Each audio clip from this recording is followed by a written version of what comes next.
you didn't give me much credit. I think it went over your head mid-pod when I made the eyes to eye comment. I know. Yeah, I didn't Yeah. even realize until I watched it back how clever that Yeah, was. I So was pretty proud of that one. I scrambled out of the pocket and I made a play downfield and it just went right through your hands. I know.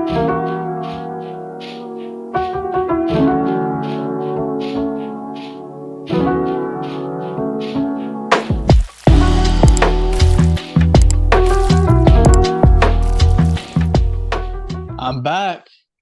He's Let them back. know. Tell He's your moms, back. tell your sisters, tell your dads, tell your brothers. I'm back. Little short hiatus last week, but it's good to be back at the table. How are you doing, Skylar?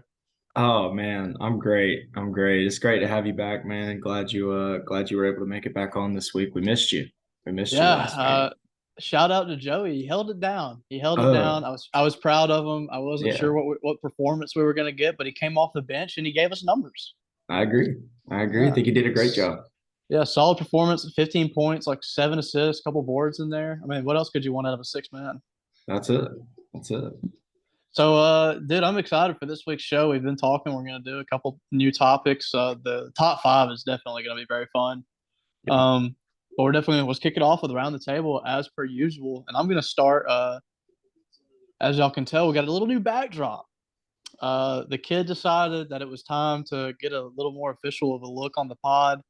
The work from home office with just stuff strewn in the background was definitely not doing it for me. So I came into my living room, which is like the greatest podcast backdrop of all time. So we got that going for us. A little better, hopefully a little better quality. So I'm excited. Little juice this week. Yeah. Oh yeah. Oh yeah. And I know my backdrop is a little bit boring, but we'll have changes there Yeah, we soon. were discussing that. Leave a comment on what y'all think Skylar should throw up on the wall. We personally have discussed some Georgia Southern memorabilia and potentially a Russell Westbrook poster, as Skylar is a large Russ fan. Just a little bit. Just a little Yeah. bit. What's been going on, dude? Same old, same old. Anything new? Anything crazy? Well, we are about to have our first football game next week, which is I love that. Middle super school football. excited. Yeah, super excited for it. It's a quick turnaround because, well, we had a lot going on. We had head coach had COVID the first couple weeks, and then we didn't even know whether or not he was gonna head coach for sure. So that was up in the air, and so Wow. we started 2 weeks after everybody else, and so Ooh. as far as preparedness goes, we are not at 100% right now.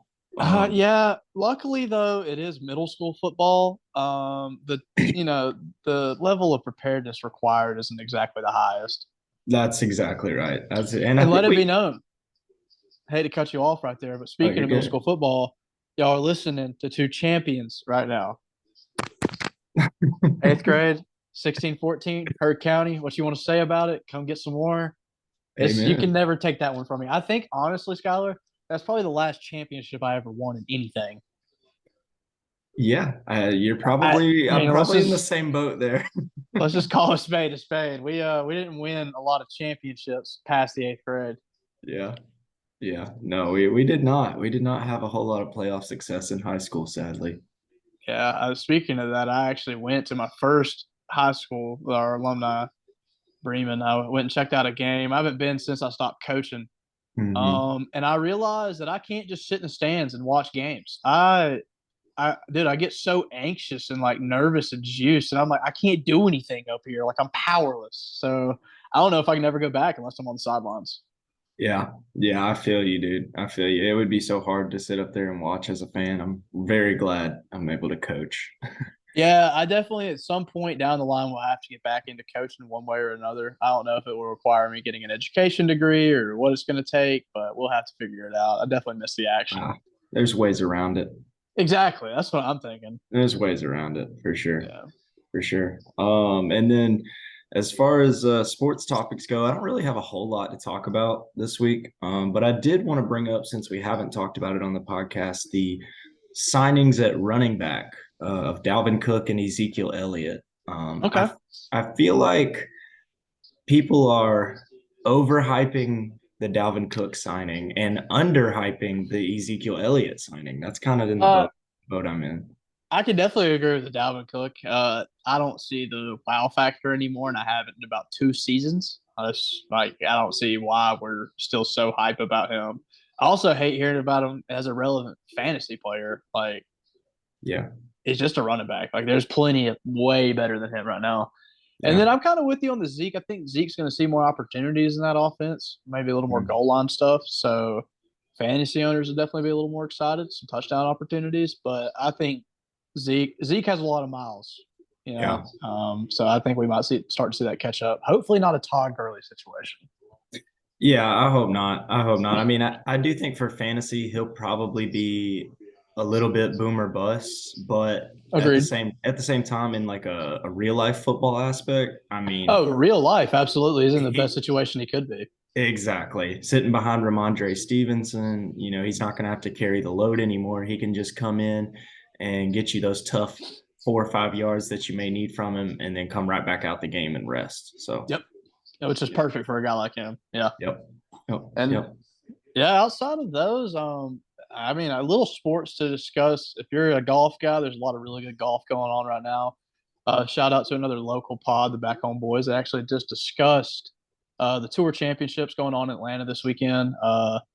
Some big storylines I watched all day today. Got nothing done at work. Rory McIlroy, who was I believe, the betting favorite, even though he's starting 2 strokes behind Scotty Scheffler. Apparently woke up yesterday, got out of the bed wrong, and like completely blew his back out. Yeah, one of those deals like that lower right Wow. side of his back, when you just twist wrong and it just won't work. Yep. Yeah, so he like could barely swing all day. Still managed to shoot a couple under par. And then Scotty Scheffler blew. I think at one point he had a 5 or 6 stroke lead over the field and is Mm. now, I think, 4 or 5 back. Oh Um, wow. yeah, so the course, I mean, it's definitely very competitive. I really would like to see. There's some guys like playing really good golf that's carrying over. And then I was really excited to bring up, and I was hoping I could get on for this. This past Sunday, Victor Hovland at the BMW Championship, the back nine. I know you're not a golf guy, so you probably weren't keeping up with this. This man hit every green in regulation. So, and then his average proximity to the hole, I don't think he was outside of 10 feet for all these birdie putts. And then he shot 7 under through 9 holes to win outright on the back nine. Wow. A lot of golf analysts have said it was probably the best 9 holes ever played competitively. I Um, mean, I couldn't even I just played my club championship, and I'm going to tell you I didn't hit 9 greens in reg over 2 days. You know what I mean? yeah, So yeah, it was very cool to watch. And Victor Hovland, for guys, if you are watching golf, he's going to be a big name very soon. So it's pretty cool to see. yeah, yeah. Super cool. Like you said, I'm not a huge golf guy, but I mean, I play a little bit, so I understand how freaking amazing that is. Yeah, it's absurd. The amount of talent, like you see a lot of guys like last year, Scotty Scheffler went on a run, and we heard like, is he the next Tiger Woods?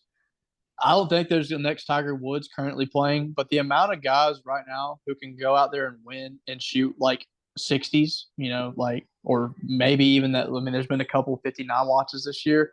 I think there's more talent in golf than there ever has been. And I guess that's a product of Tiger and the sport growing. Yeah, But it's honestly exciting to watch right now, especially if you play. It's kind of inspiring. yeah. I need to get into some golf because I really only watch like the Masters, the PGA Championship, Yeah, and it's easier to tune into the majors, just because they do mean so much, and it's the best in the world all playing against each other. I'm right. one of those sickos who watches the Thursday and Friday rounds of like the Rocket Mortgage Classic. It's a problem, but definitely like if you just the Sundays right now, it's like every Sunday has been exciting, man. There was one recently, like the Canadian Open. Hmm. Tommy Fleetwood, I don't know if you've heard of him. Fairway Yeah, Jesus. Yeah, he's looking for that first win. He was right there at it. And Nick Taylor, the local guy for Canada, they tie it up, go into a playoff, man. It's pouring rain, it's dark, and they go head to head for a couple holes. And Nick Taylor bangs like an 80 footer to win it outright in a playoff. Like, just very electric storylines, it's like I said, it has to do with all the talent. yeah, yeah. That's it. I mean, and honestly, that's kind of true of like all sports now. It's Yeah, just I don't know. I think it has to do with like the emphasis on like getting these younger kids into like specific programs. But yeah, it's like it's every sport. the depth has gotten a lot deeper. Right. Right. Yeah, that's definitely true. You got anything else for around the table to talk about? Nah, man, that's it. I'm really excited to get into what we got for the rest of the show. Oh yeah, me too. So let's go ahead and move on into our second segment now, and that's gonna be we're gonna be hating on ourselves a little bit here. We're Dude, gonna this be is tough. This is gonna be discussing embarrassing. we're gonna be discussing our top three worst fantasy basketball trades over the Uh, last 2 years. 2 years, right? Yeah. yeah, yeah, most of mine were 2 years ago. I luckily have cleaned up my process. But let it be known when y'all hear these, I'm 99% sure I was under the influence of something, like had to be heavily intoxicated. I tried to 100%. just like figure out the logic, like just like was this guy hurt at the time? Like, it's bad, and that's why these are our top three worst fantasy basketball trades. Exactly. Yeah. Exactly. All So right. I'll actually break the ice just to give the people a taste. Um, I'll just start with a not even it's not this isn't even my worst one and it's still terrible. All right. So I got Brandon Ingram. Just Brandon Ingram. No picks, no players, no nothing. And I sent Bobby Portis, which is fine. He's a depth player in these dynasty leagues. Like he's not a bad guy if your forward gets hurt. But so, I'm not hurt about that. Yeah. Jaylen Brown. Ooh. Jaylen Brown, who straight up is a better fantasy player than Brandon Ingram. Yeah. Just straight up, I think at the time he was, now he is. Like it's just straight up like better basketball player, better fantasy basketball player than Brandon Ingram. So that was terrible. And I Yeah. think maybe Jaylen Brown was hurt at the time, and it Mhm. maybe I thought it might have been like serious, and I'm big on overreacting. But that's not all. There's I sent more. Bobby Portis, Jaylen Brown, and a first round pick, all for Brandon Ingram, Oh no. who raised my ceiling nothing. He made me no better. I shipped out a good bench player, a star starter, and a first round pick. Whew. That's And yeah, that's a big what's one. bad is it's not even my worst one. Yeah. Oof. Oh, I'm excited to hear the worst Yeah, one. so lighten the blow a little bit. What do you got? All right, so my first one was actually I think it was like the second or third trade I ever made in this league, in the basketball league, and it felt good at the time because it helped me win then, or at least get to the championship and lose then. But looking back on it, man, I mean, I gave up way too much in this trade. So I got back LeBron James and Miles Bridges. Okay, great value. Like that's Let me know. awesome. LeBron has played for just about every team in our fantasy league. Oh yeah, he's been more than Shea Journeyman. Gilgeous-Alexander. He's been shipped Yeah, around. absolutely. Absolutely. So I got LeBron and Miles Bridges, but the package that I sent over should have been for like a Giannis Antetokounmpo type player. I sent Brandon Ingram, funny enough, How uh, about that? along with De'Aaron Fox and Zion Williamson, and Wow. a first round pick. That's about as bad as mine. That's yeah, Yeah, that's pretty tough. Zion's I'm not really too like disturbed about that one because he never fucking plays. Like it doesn't matter. no. Um, but the other two, ooh, the Oh, De'Aaron dude. Fox, man, What was I that's thinking? that's crazy to me. That's especially in a dynasty league. How are you not I keeping him as a foundation piece? and I Which drafted him as that. I will say that season when you made that trade, De'Aaron Fox was not putting up the numbers that he did this past season. He hadn't broke out yet. That's true. No, But like I said still, on one of the still, podcasts, I always knew he was gonna break out. I've always been a fan. I mean, I knew it was yeah, gonna happen. And still I went ahead and made that because I was desperate to win that year. yeah. So I'm actually gonna follow up that trade with the trade that made that trade possible. Here So we go. I sent you Brandon Ingram and a first round pick for Kemba Walker, DeAndre Hunter, and a second round pick. Kemba Walker has done nothing in the past 2 seasons. DeAndre Hunter is irrelevant in real basketball, much less fantasy. Yep. And then Second round picks are worth nothing. Nope. So that's pretty egregious. I think maybe the reason I shipped, I don't know. I'm trying to really logic this together. Like maybe I was pissed that I got Brandon Ingram in a bad trade, so I was like, I'm getting rid of him no matter what. And I think at the time, especially 2 seasons ago, DeAndre Hunter was coming off of big playoffs, and Yeah. I was still riding that train. I'm off of it now, Hawk Slifer, and I'm still off the Dre train. I think at the time I had a little more faith, and I was really trying to build the long term team, and that just was a terrible trade.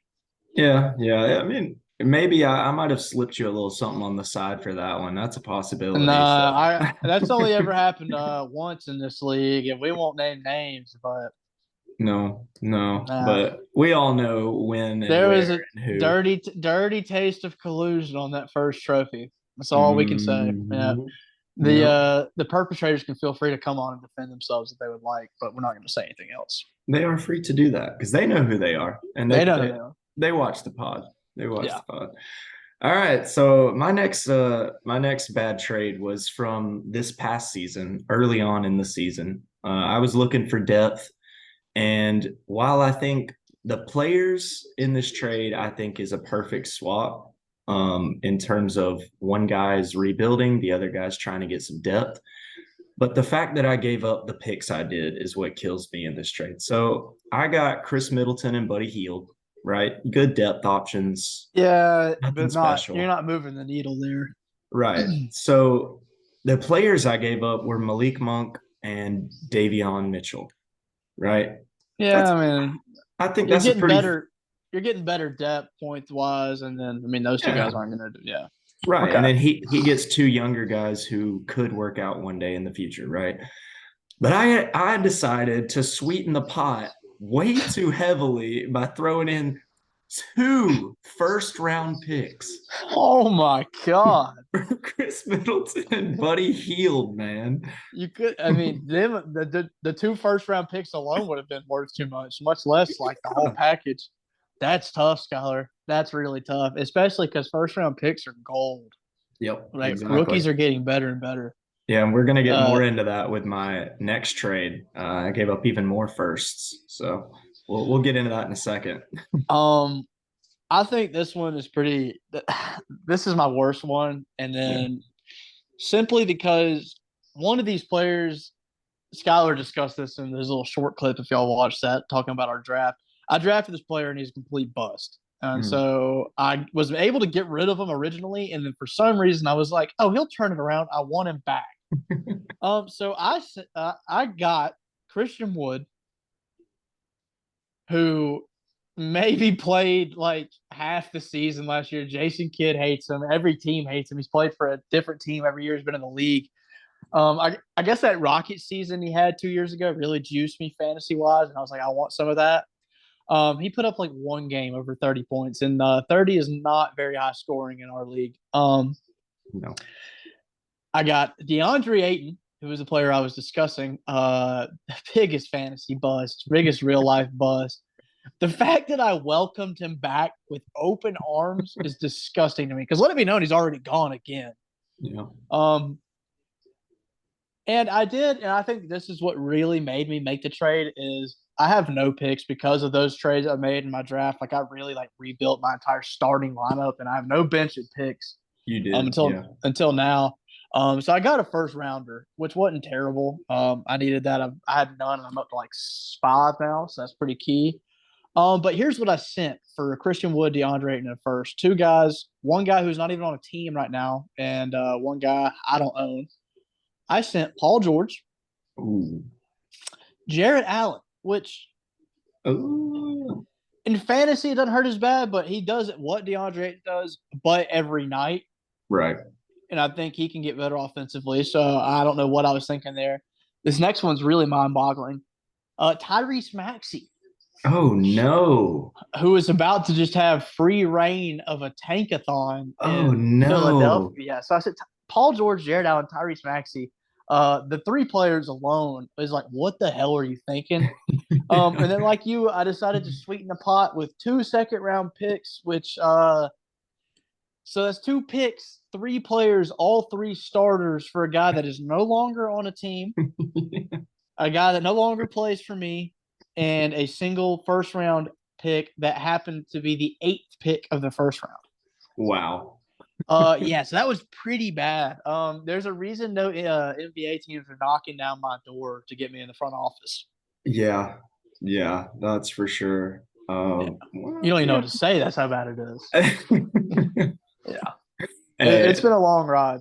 the one I'm about to go over is it's pretty egregious too. Okay, hit me with it. Um, and here's the thing. The player I got back, he was the last missing piece on my team. Okay, so I needed this player. But oh my God. And he's a great fantasy player. Don't get me wrong. Like I think he's top 40 last year, and then he was actually top 10 the year before. That's DeJounte Murray. And Oh God. this trade was with you Yeah, over this summer, yeah. earlier this summer. Thank you for this trade. You really, I needed this. I mean, and like I said, I love DeJounte. He was the last piece I needed, so I just gave up way too much for him. I sent you Miles Bridges, BJ Maturin, Benedict Maturin. He Benedict. goes. Yep. I feel like he goes by BJ. Maybe I'm just making that up in my head. Jalen Duren Yeah, and, that's the. I can't believe you let go of Jalen Duren, dude. Ah, and not one, not two, but three first round picks for DeJounte. I mean, why would I throw three firsts at you? it felt dirty clicking accept. I think that's the fastest I've ever accepted a trade offer. I mean, I feel like that's I knew I had your you. revenge It for the was Brandon that. Ingram trade. It was, and I knew I just had you by the balls because you wanted Dejounte so bad. And you were So telling me like, bad you're like, dude, I want Dejounte. Like, just put together a package, and I didn't even put that together. That was an offer from you. Like, from me. I don't even think I edited it like at all. Nope. So I Nope. honestly think that one is the worst trade out of the six. And the thing is, it was probably the best, maybe second best player that was involved in a trade with DeJounte Murray. And I just gave up like way too much for it. What was I doing? I mean, I would have accepted Jalen Duren in the 3 first round picks, and you just decided to sweeten the. Which I dropped Miles Bridges. I That's didn't true. even. You had I no did. faith there. I have no faith, and I honestly don't need the negative vibes on my team. So Bad we try to keep juju. it. Yeah, we try to keep it clean and it's quiet as fuck. So yeah, that trade was pretty tough, dude. Yeah, yeah. I mean, I'm happy about where Antetokounmpo and Embiids are sitting right now. Yeah, I will say, let it be known, y'all, that trade was terrible. But if Skylar, when he goes back and edits it, will throw up a graphic of his team, he's in a good place. Don't let it. Don't think that he's like in a rebuild or something. The man's in position to finally win a championship. God, I hope so. I It'll. hope so. There's no way you go to 3 and don't do it. And I mean, if anyone was gonna do that though, it would be me. It would It would definitely be be because because it speaks to the fact that you can get there every year, yeah, but it just comes down to so much luck that week, especially with player health. Like that's the hardest part to dial in. Is like, okay, my stars carried me, but now they're resting him for the playoffs. yeah, yeah, So it's been exactly. tough. And how about also the fact that this year in the OD League, I also made the championship, but I had Joe Burrow, Stephon Diggs, and oh, who else did I have? I had somebody Mm, else from those two teams too. It was either Devin yeah, Singletary or Tyler Boyd, I think, as like a I think it was Tyler flex. Boyd. It was Tyler Boyd because I think he had Yeah, 3 starters out. yeah, exactly. And I lost by like 30. So Yeah, yeah, it was a very non-competitive championship. I know, I know, I Dude, know. So I don't know what I'm gonna do about my team in that league. Because that was an interesting experiment because we didn't really know how to draft because it was like how much value do we put on the individual defensive players. Knowing what right. I know now, I would have drafted like none of them because you can just really you can stream the defensive guys. Like it really comes down to matchups, like who's going to get tackles like that week, just according to schemes. Yeah. But I did so poorly stacking my offense because I reached on some defensive guys early, which I will say, like Miles Garrett has ended up being kind of a hidden gem, which Yeah. he's not a hidden gem in real life, but for you would think as a D lineman he wouldn't put up points with him. He gets like 12 points a week, which is for a defensive player is solid. Yeah, that's great. I mean, dude, I have the best linebacker in the league, Roquan Smith, for fantasy. Well, fantasy best linebacker in the league, and Yeah. that's he puts up like 15 a week. So being 3 points under the best linebacker in the league, you can't ask for more than that. No, you absolutely can't. Yep, yep, yep. All right, it's time, Skylar. That time of the week, top five time. Yes, sir. This week's topic, kind of exciting, was incredibly difficult. I've reordered my list probably 100 times, but this week our topic for top five is going to be our favorite athletes of all time. This is not the best athletes. These are guys that inspired us, made us want to play our sport or play a sport a different way.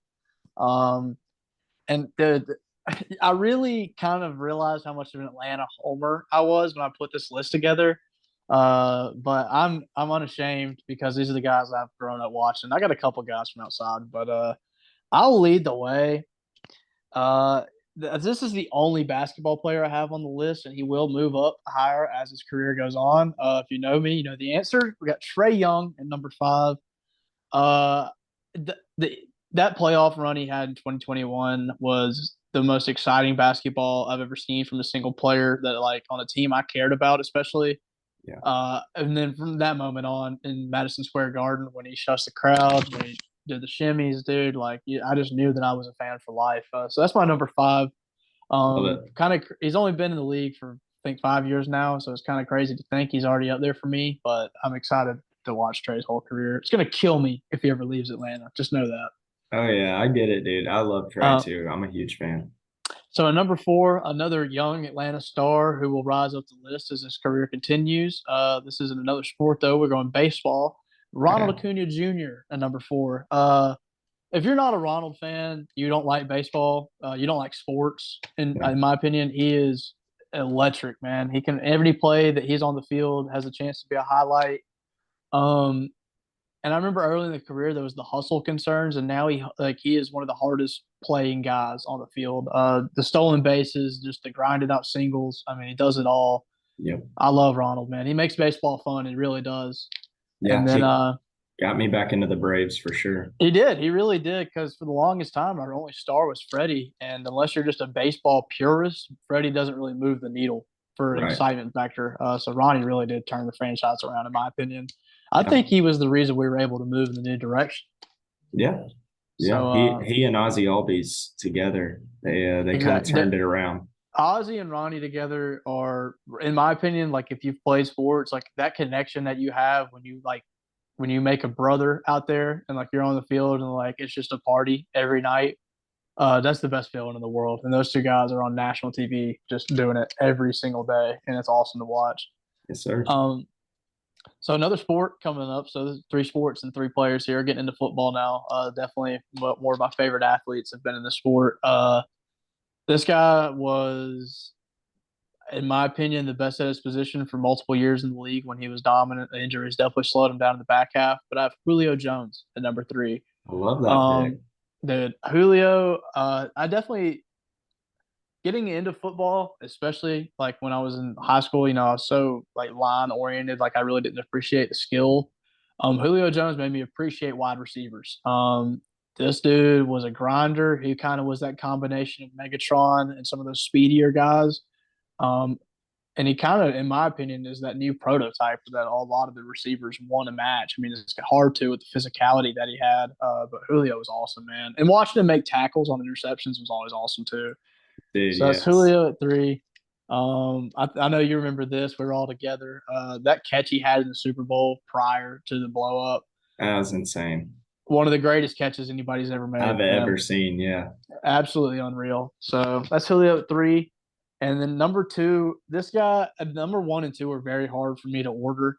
Me But too. this guy got the slot at two just simply because of like not longevity, wrong word, but how long I've cared about him.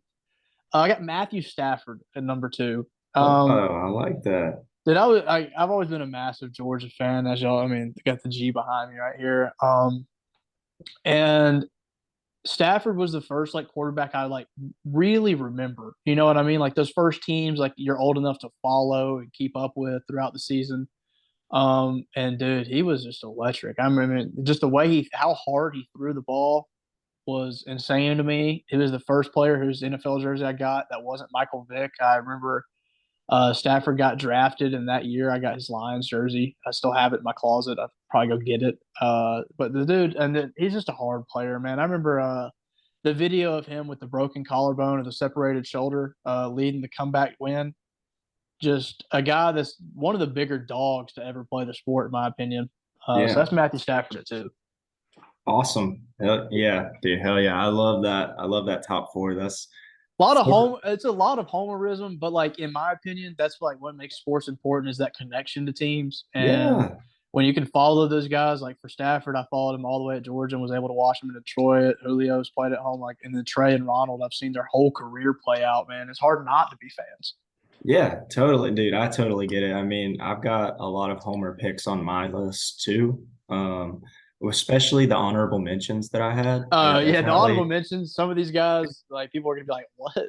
yeah, yeah. So definitely had some Homer picks there. And I will say really quick before I do my top fours, the only reason that Julio Jones did not make either my list or my honorable mentions is because somebody who got drafted with him from Okay, Georgia, who is in my honorable mentions, he's in my honorable mentions as well. I So I just always was a yeah, big fan of that guy. he So was that's kind of the only like reason. I wanted to like pair him up with Stafford, but that didn't feel fair to number two slot. So we can talk about that when we get to it. That's it. That's it. So I'll go ahead and kick off my top five. And my number five, I hinted at it a little bit last week during trivia with Joey and Chandler. My favorite all-time Georgia player that I have watched in person is Todd Gurley. Todd Dude, Gurley is my number five. hey, the Uh, honorable mention, first honorable mention for me. and I mean, dude, when he was at Georgia, I've never seen in with my own eyes a running back just be that good in college football. Like, Just so much better than everybody on the field. I mean, Uh, just yeah. complete dominance, man. Complete dominance. And then he goes to the NFL, and before the injury concerns, God, I mean, man, the he dude was he was probably the best running back in the NFL for at least 2 seasons. 2 seasons, if not three, if not Yeah. three. The third And one, he didn't have as many rushing yards in his last productive season, but the touchdowns. yeah, exactly. And I'll also say really quickly about Todd Gurley before I move on that I believe he should have won an NFL MVP. I And can't argue with that. my number one on my list, who, if you know me, you know who my number one's going to be, but we'll get to him later. My number one on the list stole that MVP from him, in my opinion. Yeah, we can talk about it when we talk about the player, but the MVP in the NFL has almost become that position award. That's And so it. it definitely does feel like some players that have put up these iconic seasons are just Got kind of gypped. missing out on the recognition. Yeah. Yeah, I agree. They're getting gypped, which he got the OPOY, but at the Yeah. same time, so we'll move on into my number four, and my number four is a baseball guy. He is one of two baseball guys that I have, including my honorable mentions, the only one in the top five. And that's my favorite player from when I was a kid, and that's Chipper Jones. Dude, love that pick. I Love that pick. loved Chipper Jones, Larry, man. man. Yeah. I wanted to be Larry Wayne Jones when I was a I, kid. I Like, modeled my entire baseball game after him. yeah, I'm not gonna say too much, but I love that pick, dude. yeah. I mean, I just switch hitter, third baseman, like a career 300 hitter, like just a pleasure to have in Atlanta for his whole career. One of the last old guard of those pure old school hitters, man. Just Yeah, the school of Ted Williams. yeah, exactly, Yeah, exactly. great pick. My number three is a basketball guy, a basketball player. I've got the late great Kobe Bryant at number three.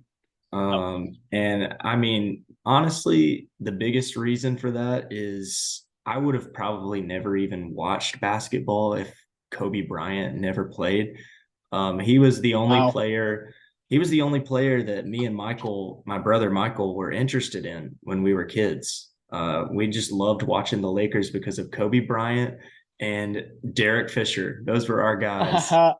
We loved us some Kobe Bryant, man. And I mean, it was awful when he passed. I mean, I'll be a man and admit that I cried when it happened because, it was just a huge loss. And keeping straying away from that a little bit, trying to keep things positive here on the podcast. I mean, on the basketball court, he's called the Black Mamba for a reason, and I don't think I really need to say much more. Nah, if you're a competitor, you know what it's like to have that killer mentality, and you know how hard it is to really like fully commit to it and like live it and breathe it, and just like you're gonna dominate no matter who's in front of you, no matter what court you're on. Kobe exemplified that, man. If you're a competitor, he was the true icon for guys our age, man. But no, there will never be another guy when you're chucking the paper at the trash can. We're not going to say Steph. You know what I mean? Like it's always Kobe. It was always Kobe. like any turnaround shot in the driveway. Kobe. I mean, Yeah. it was just. I mean, he was a generational icon, and I think if we were a little older, we would probably have AI in there as well, kind of in that Kobe category. But we definitely missed out on that train. Yeah, that's for sure. That's for sure. And then last thing I'll throw in about Kobe before I move on is my cat is actually named Kobe, and it is Really Kobe as in Kobe Bryant. So nice. that shows my fandom there a little bit. Yeah, I can respect that. My number two is somebody that we mentioned earlier, somebody who, if you know me, you know I'm a huge stan on this guy. I'm probably the biggest fan in the world of Russell Westbrook. Yep. Man, that is my guy, and he has always been my guy. Like the moment he came in the league, I will say I was a Kevin Durant. Kevin Durant was my favorite player at the time. But after his rookie season, Russell Westbrook just took that over, man. Like I fell in love with him as a basketball player because I love the effort and energy he brings. He reminds me of my number three, Kobe Bryant, in that aspect. I mean, I love Russell Westbrook, man. And I'm just gonna say it. He's a top 3 point guard all time for me. I don't care what anybody else thinks about that. I've got Magic Wow. Johnson, I've got Steph Curry, and then Russell Westbrook is my number three. I know he doesn't have the championships to back him up, but the stats are there. The stats are there. I I'd mean, have to. I mean, would have to really sit down. I know there's some favoritism in that pick. There's got to be an argument for it, but I think there's probably a guy that has some comparable stats with a ring or two. But at the same time, I have no argument. Russell is prime. Russ was electric, man, and the definition of electric, in my opinion. Like every play, he was flying. You know what I yeah. mean? He was never at rest, like you said. It was all effort all the time. So he made my honorable mentions. If that gives you anything. Oh, I love that. I didn't think he Yeah. would be on your list at all. Well, me and Carson have to hate on Russell just to balance out your love for him. Like the universe needs balance, so we're the yang Yeah. to your yin there. And my little But brother Turner is just as big a fan as I am too. So yeah, it's one of those deals where it's like hate the player, love the game. You know what I yeah, mean? Like yeah, I've always respected true competitors, so and he's definitely one of those guys. yeah. But speaking of honorable mentions, let's hear your honorable mentions before Dude, we get I've into got a one. lot of them. We've kind of discussed a few of them a little bit. I had Kobe Bryant in the honorable mentions for every reason you said. Just an incredibly impactful player that will. It's always cool when you get to watch a guy and you know that he's going to be a part of the history of the game forever. Right. So that I have him, and these are in no order. I couldn't order these. Like honorable mentions are so hard to put into order. Matty Ice, love Matty Ice. A lot of Atlanta fans did not ever give him the credit that he was deserved. I didn't. Simply because I think if you're an Atlanta person, it was because he had to follow up Mike Vick, and it was just the most vanilla play style possible. Yeah. But Matt Ryan, I mean, he laid it out on the line for every season he was out there, multiple years, leading the league in passing yards, won an MVP, should have won a Super Bowl. It was not his fault that we didn't. So like that, I always hated that argument. You know, like Matt Ryan's a choke artist. No, he just had the worst situation. I mean, I really wish he would have audibled it every time to a handoff. But I mean, Yeah, Shanahan yeah. did that to him. I will agree with that. So As a I mean, Matt Matt, Ryan hater, yeah, I mean, he was just one of those guys where he definitely wasn't exciting. Like no kid's ever going to say they like modeled their game after Matt Ryan, of but course not. yeah, kind of a Tom Brady light without the Yeah. insane competitiveness, in my opinion. Right. A couple other guys from that, especially from the Falcons. I had Roddy White on there. Loved Mhm. me some Rowdy Roddy, dude. He was always in the mix. He was always fighting, especially in the Saints games, man. I remember as a kid, there's a Mhm. guarantee in a Saints game that Roddy White was going to have his helmet off in somebody's face, punching. Love me some Rowdy Roddy, Yes, and those teams sir. as well. This is kind of a deep cut. Michael Turner, man. Oh, I used to love yes. some of those. Especially as a thick thigh guy, Michael Turner, those legs would churn and they would pound. He was Tree probably trunks. looking back on it. If we looked at the stats, he was probably like the most average running back of all time. But as a kid, it was just like this guy's a stud. I loved Yep. him. Yeah. Um, and then I have Todd Gurley on the list, a couple of running backs. I was a big running back fan before I started to play football. My favorite position was definitely running back. No Sean Marino, man. I had No Sean in there when he That's a was at good Georgia. one. Kind of that like the precursor to Todd Gurley. You know what I mean? Hmm. The first like true hurdle I remember was that No Sean hurdle that was just absolutely disgusting. Yeah. Um, and then my last one that I really, or I actually have two more that I felt the need to throw in the honorable mentions. We talked about one of them earlier, that being Freddie Freeman. He would have made top five, like we said. He would have. He's just not an exciting guy, but he's one of those. Like if you were a baseball guy and you're a purist and you respect the game, Freddie does everything right. He plays every game of the season. He's a leader. He's a clubhouse guy. I hate the way that he had to leave Atlanta, but like sports are sports. When a guy's been somewhere for 10 years and he leaves, what can you really say? Right. Especially when So he's given us everything that Freddie gave us. yeah, I mean, got a ring. Yeah. That's all that needs to be said. So, and then my last one, a guy that would be in my top five, a guy who I've probably watched more than any of these other guys. I have Tiger Woods. I got into golf definitely later in my life. I mean, I was probably like 21, 22. So at that point, Tiger made his last run at the Masters and the Tour Championship. So I didn't really get to see anything live. But this guy changed the game to the degree where when I was a kid, I didn't even play golf, and I remember Tiger winning all the time. You know Oh what I mean? yeah. Like we didn't care anything about golf. We had friends that played golf in middle school, and we called them things you can't say anymore because they would play golf instead of football. But now looking back on it, it's like, dude, why were we not golfing and trying to be like Tiger? You know, Right. definitely like one of the like a Kobe, like a needle mover for the sport, especially in golf, man. For a guy of Tiger skin complexion to come in and dominate and just, and in my opinion, just looking on it, probably the most dominant run in sports history is Tiger from 2000 to 2008. The amount of wins he had is incomparable to anybody in the majors. The only thing he didn't get was that real grand slam, all four in 1 year. Right. I think he's the most dominant athlete of all time. Yeah. I think the argument is definitely there. I wouldn't jump on that train without, like you said about the whole Russell Westbrook, my Yeah, you'd have to really controversial look thing. into it. Yeah, Yeah. but it's like I can't argue it. But No, I'm not going to argue. I'm not going to sit here and argue against it. That's for sure. So my honorable mentions, I had, let's see, I had one baseball, three football, and one basketball. My okay, baseball player is somebody that was in your top five, Ronald Acuna Jr. yes, sir. I mean, like I said earlier, he got me back into the Braves, or at least that era of Braves baseball got me back Right. into Braves baseball. So I'll always remember that. And then just he's Ronald Acuna. I mean, how can you not love him? My next one was the guy I mentioned earlier in the Julio Jones argument, and that would be AJ Green. I left him off my honorable mentions just so you could say it. I loved Dude, AJ AJ, Green. he was the man. He was the man. He was awesome, man. I mean, just the circus catches, the crazy freak long arms and height and reach. Like, That's what I always remember when I think of AJ Green was the reach. It was like you would see a ball thrown to him, especially at Georgia.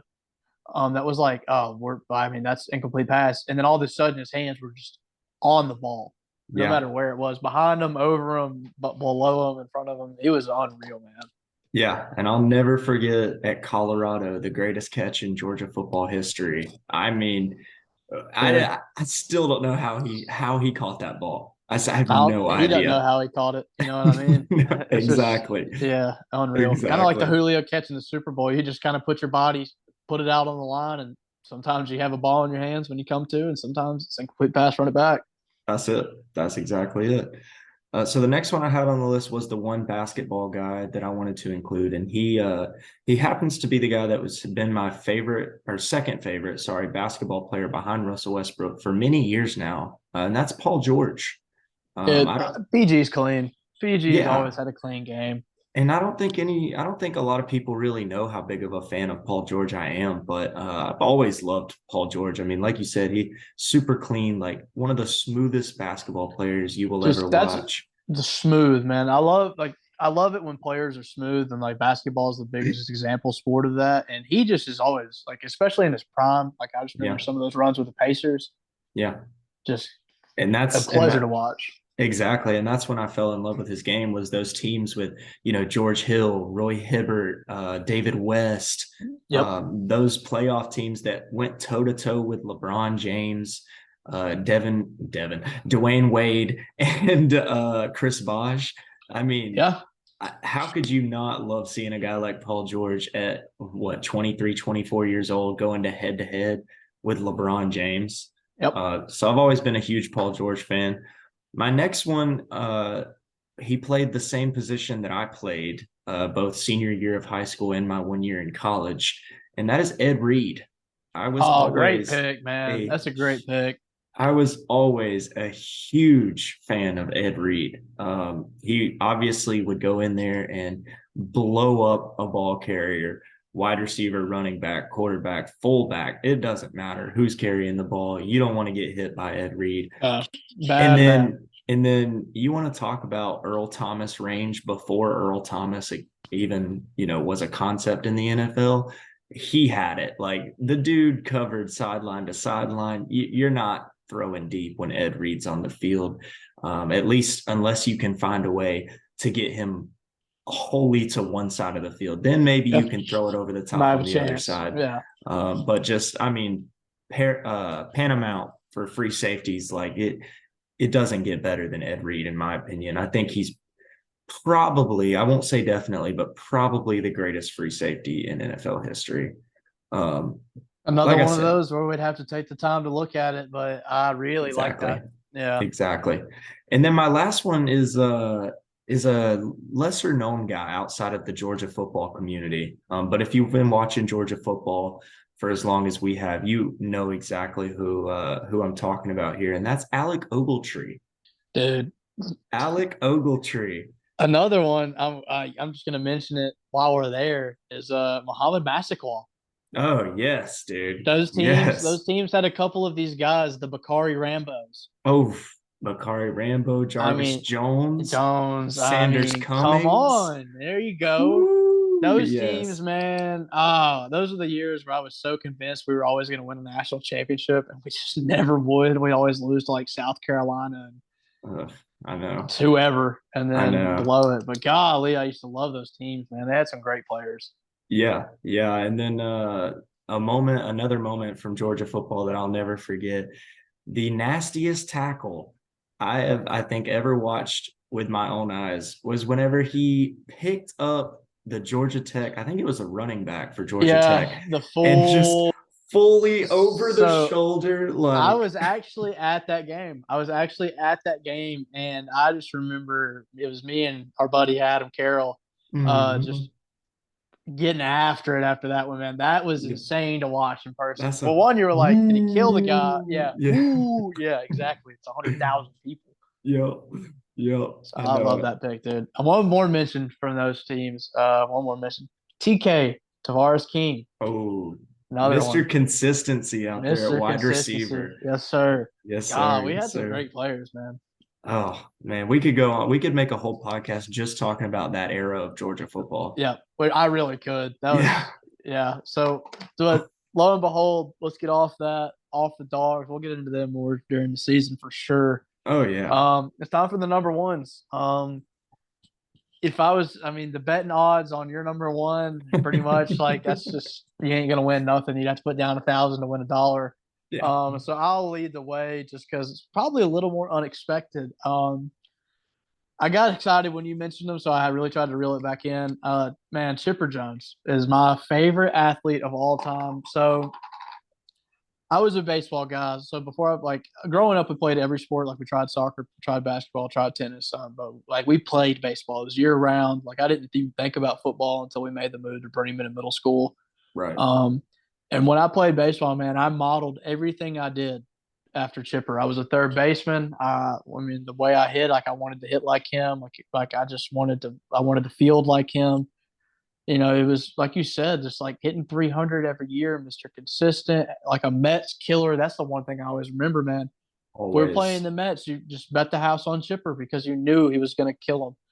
He's my favorite athlete of all time. I love now. Like last night, we had him in the booth for the Braves game, so he got to call the game. Um, his passion for the team, man, it's like when you're a fan and you watch this guy growing up, and then he comes back to coach, worked with the hitting staff. I mean, he calls games. Definitely going to be in my personal Hall of Fame. You know what I Yeah, mean? Yeah. yeah, yeah. I love that, dude. I love that. Chipper, I mean, like I said, he was everything for me as a baseball fan growing up. So It really cemented me as a Braves lifer. Like we already were. Like if you're like, especially as baseball guys, if you're from this area, you're a Braves guy. Like people that don't even like baseball are Braves people around here. right. But he was the guy that really was like, all right, I'm bought in on this team because we have players like this. Yeah, yeah, I totally agree. So, I mean, you foreshadowed to it. Yeah, this It's is. Let's just go ahead and get it out there. Tom Brady. I Yep. mean, the GOAT, the man himself. I mean, On the I on the Mount Rushmore of the greatest athletes of all time, man. yeah, and you talked about that Super Bowl, right? The catch that Julio made. I was wearing, I think He was. A Falcons hat and You a were wearing like a. Patriots jersey. You had like a Falcons beanie on. That's what it was. Yep, Falcons Yeah. beanie, Patriots Yeah, jersey, you and couldn't that's lose that night. You couldn't lose. it's because of Tom Brady, man. And I will Yeah. tell you, as a young kid, I only watched college football, right? I was like, I'm never gonna watch the NFL. Like I did not care about it. it's I didn't too care. flashy and all this other stuff for me. But dude, when I watched my first Tom Brady game, I was like, oh, I'm never gonna miss another one. Like this dude is awesome. Yeah, So I didn't throw him on the list simply because like I knew we were gonna get to talk about him. If you say you hate Tom Brady, that's kind of like saying you hate Nick Saban. Like I guess I can understand it if you're like a Bills fan or a Dolphins fan, like that just crush your dreams for years. yeah, But when you get to watch somebody do something better than anyone's ever done it before, and he does it year after year after year, and like the amount of championships he won, I do not think will ever be matched in football. Like Patty Mahomes is great, and the Chiefs are outstanding. He's gonna fall short. He's not gonna getting fall short. seven. You're not No, he's getting not getting seven. seven. I mean, seven is an unreal number of rings in football. Much to play 7 seasons alone is unreal in the NFL. Like that's a really long career in the NFL. To go to 7 championships is unheard of. To go to more than seven, to have the opportunity to win seven, and then should have won at 8 or least two 9. more. Yeah. Yeah, yeah. Yeah. So I mean, yeah, there's a lot to be said for it. But the combination of Tom Brady and Bill Belichick was just like it was. If you were a football fan, you couldn't hate it. Yeah. That's it. That's it. I mean, just pure, beautiful football for 20 years straight. I'm a 20 years, man. Yeah. lifelong fan. And it goes back to what we said about Kobe. Just ultimate competitors, like Yeah. guys that maybe weren't the most talented, weren't the most gifted, but just sickos. Like they couldn't, like they lived their sports, man. Like Tom Brady, his whole life is molded around him being as good as possible. Yep. It was the same thing with Kobe. And if you don't respect that, then I can't respect you. Yeah. Yeah. Yeah. That's it. 100%. 100%. So let's go ahead and move on into our last segment of the day. And Sir, this one will be a little bit of a quicker one, but I do want to go ahead and get these out because NFL season is about to kick soon, off, man. So and close. I'm missing it, We man. got I'm how missing many it. weeks? How many weeks we looking at? Two, three? September 7th is opening day, so right at a little over 2 weeks, I think. Yeah, Yeah, golly, I'm so excited. We'll have to actually, do some kind of watch party or something. yeah, Even if yeah, it's a big Zoom call with friends of the pod. We could get maybe a little Sunday night football group chat. could That'd be a be. good time. So we're gonna move on into that segment now. We're gonna pick our NFC division winners. Let's do it. So let's go ahead and kick that off now. So let's do it. We'll go a division at a time, and we'll both name our picks. Yep. I'm gonna be up front. I didn't really try to make any hot takes here. I really did like put consideration because I want to go 4 for 4. Yeah. So let's start with the NFC North. Who is your pick for the North? So for the NFC North, I had a pick that I think is not really the sexy pick right now. They're not the betting favorite as far as I remember. But I don't really understand why, because they've just done it year in and year out. And I don't, as much as they are getting a year older, and it's going to be probably a pretty similar team as it was the last few years. I've got the Minnesota Vikings taking the NFC North again. Like I said, I mean, they just do it year in and year out. And I don't see any reason why they're going to drop off that significantly. I think people are overhyping the Lions a little bit. I think they have a chance to sneak in as a wild card team, but I can't go. I can't go so far as to say they're going to win all the the way, North. baby. Can't say I it. I have the Lions. I'm on the hype train. I'm here for it. I think they've done an excellent job of getting together a coaching staff, putting together a roster. I don't think Agreed. they have any shot at winning at all. I don't think. I mean, that's not the debate. But I do think they can win that division simply because I have no faith in the Vikings defense to keep them in position to win enough games. That's the question mark. Yeah. Yeah, I'm with you on the Vikings though. They do it year in and year out. It was kind of a toss up for me. I just wanted to go Lions simply because they are kind of like the fresher team on the block, and maybe they have that chip on their shoulder after these years of irrelevancy. They're starting to come out of that barrel. Yeah. So maybe they have a coming out party this year. Who knows? So that's our NFC North. Who do you have winning the South? In the NFC South, I do have the Falcons winning. Yes, sir. Yes, And sir. Go Birds. I'll be real. As much as I am a Falcons fan and I'm happy, excited to watch them play this year, this has a lot less to do with the Falcons and a lot Yeah, more to this do is with yeah. the We can get it. competition. So I have the Falcons as well. Not and really not because I'm a fan. Simply because, like Mhm. you said, the division is the weakest it's ever been. The Bucks are down. The Panthers are down. The Saints. There's these murmurs that the Saints, are going to have a season and put it together. But I mean, we know Michael Derek Thomas isn't Carr, going to play. We know Derek Alvin Carr. Kamara. Yeah, I've never been sold on Derek Carr either. He Especially now had that he's one season. He had arguably one he's season. arguably on a worse team than he's ever been on. His one true target is going to be Chris Olave, who I mean is good, but he's not good enough to help you win a division by himself. So I've Yeah. got the Birds winning it all. I think simply because, like we kind of talked about this pre-pod, but the defense is going to be very consistent this year. We've done a great job of adding veterans and just shoring up some holes. And then Exactly. our rushing attack is so good that our defense, when they're keeping other teams off the field, we'll win possession battles. It'll definitely be some. You'll see a lot of probably 14 to 10, 21 to 10 games, but Yeah. we'll win Yeah. them. Yeah, I agree, especially on the defense. And honestly, man, I mean, again, wouldn't say this definitely, but I think the argument is there to say that the Falcons have the best 1-2 punch in the secondary as far as Jesse Bates and AJ Terrell I mean, there's in the argument for entire it. NFL. I mean, they really have an argument. Yeah, I'm excited to see, especially with the D line being kind of shored up this year, so we can actually get some pressure. Yep. It'll be nice to see. So Yep. that's easy. We can really. There's not much to say about the Falcons. Not much to say about the NFC South in general. So we'll move on and probably another toss up, but we'll go to the NFC East here. This one, in my opinion, this is the Eagles to lose. Yeah. They're the most talented team. They got the best coaching. They're coming off of an iconic season. You know what I Yeah. mean? Jalen Hurts is only going to get better. Uh, if they lose that division, I think it'll be because of injuries and some very odd luck. Yeah, yeah. I mean, I totally agree.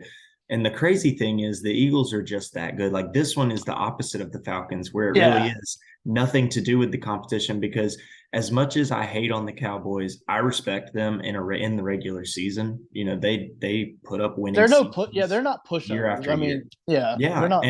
and honestly, the Giants and the Commanders would both easily win the NFC South. Like they would Absolutely agree. both run away with it. So Yep. it's not like an easy decision, but at the same time, with how talented the Eagles are, how deep they got, or how much even more deep they got in the draft and Yeah, in the it's unreal, offseason. man. They're the best run franchise at the moment. Yeah, I mean, Howie Roseman, the GM, is. I mean, I don't think with what's his name, Ozzie Newsome gone from the Yep. Ravens, I think there's no argument that Howie Roseman's got to be the best GM in the NFL now. Yeah, I think the Got Eagles to are be. going. I bet you I call it a. I think we're in for a good 5 or 6 year run right here, which in the NFL is phenomenal. Oh yeah. So Oh that's yeah. our East picks, and so let's get into our last one. For me, this was also kind of a toss up, so we're going to the NFC West. Yeah. I settled on the Niners. Settled on the Niners. Kind of, kind of the argument we made that you made for the Vikings. They do it every year. I mean, they're just consistent. They've got good coaches. I think Brock Purdy has shown that he can be good enough to win for them when he's healthy. I mean, it's kind of a situation where it's their division to lose. Yeah, I totally understand that argument. I think the Niners are a lock for the playoffs. Yeah. However, however, I did not pick them to win the Okay. NFC West. Really?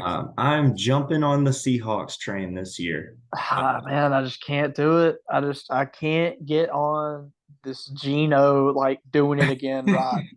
I don't think he's got the way I he get it. slowed down. Like I just don't see it happening. I get it. I get it. But at the same time, you got to think the talent they have put around Geno Smith had a lot to do with how successful he was last year. And then, Yep. man, those young guys on that defense, like Tariq Woolen and Devon Witherspoon, I mean, they're super excited. They got Bobby Wagner back, who surprisingly was actually really Yeah. solid last year. Yeah. I was very amazed by that. And I think the Seahawks are going to mess around and do it this year, man. I think they're gonna beat out the Niners for that All NFC right. West I spot. like that. I like that we have a couple different picks that we can revisit later on in the season. So if y'all are, just kind of need to keep up here. So our different picks are going to be the NFC North. I've got the Lions, and Skylar's got the Vikings, and then the Yep. West, I've got the Niners, and Skylar has the Hawks. Yes, sir. In the South, we both have the Falcons, and then the East, we Mhm. both have the Eagles. I think those are like if you were a betting man, you wanted to stack a little two-way parlay, but it's not going to be a lot of money because I'm sure they're both the favorites. Right. Actually, I believe the Saints are the betting Saints, favorite. yeah, might be I think the favorites in the Saints are the South. betting favorite, but I just don't see it happening, man. Yeah, and we discussed this pre-pod too. I think the Panthers are going to be the second best team in the division this year. I just do. I Yeah, mean, I am a huge believer in Bryce Young, though, so I will say that I'm a little bit biased there. yeah, I love Bryce Young, man. Um, I'm with you. I think they'll be the second best team. I think, but I think the Falcons probably win the division by a clean, like a 3 game slate. I could easily see it. Yeah, I Yeah. could easily see it. I mean, just like you said, our defense, it's good enough to do it this year, I think. So, Yeah. yeah. Well, Skyler, only one more pod without football. Oh, We've only got to come up with thank stuff for one you. more week before the NFL and the NCAA grace us with content. I know. Uh, I know. I yeah, so know. I think next week I really like doing the division picks. Let's go ahead and do the AFC next week. So if y'all are listening, we'll do the AFC division winners next week. That one will be a little more interesting. There's a lot more talent in the AFC. Yeah. And then, dude, as always, it's fun, man. I love sitting down. I Uh, love chatting with you. I love everybody when I run into people like, dude, I've been listening to the podcast. And then yeah. if y'all listen, we really do appreciate it. We didn't say it at the beginning of this one, but if you could, like the video, comment, subscribe. My boy Chipper noticed a bar in my last episode, not last week, but the week before, Yeah. when I was discussing the old men in the locker room. You didn't give me much credit. I think it went over your head mid pod when I made the eyes to eye comment. I know. Yeah. I Yeah, didn't even realize until I watched it back how clever that yeah, and was. I So was pretty proud of that one. I scrambled out of the pocket and I made a play downfield, and it just went right through your hands. I know. I know. I completely But that's fumbled that one. that's tough, man. But hey, as always, it's Yeah, good to be man. at the table with you, everybody. Thank y'all for listening. Yes, sir. Brody, welcome back. It's great to have you back, man. Great to be back. Yeah, Like you said, thank you everyone for listening. We're really enjoying it. We hope y'all are enjoying it. Like you said, obviously we'll have some more content, you know, real life sports wise to talk about here coming up real soon. So yeah. We're gonna have excited football, for and that. then we get the baseball playoffs very Yep. soon. Then NBA is honestly a lot closer than you October. think. Yep. Yeah, so it's coming. It's all coming. Yes, sir. Yes, sir. And we'll But be all right, talking it man. all here at the lunch table. At the table, grab a tray, sit down. That's it. That's it, All baby. right, All brother. right. Let's call it a night, man. Thank I'll y'all for see you sitting next at the week. lunch table. See you next week.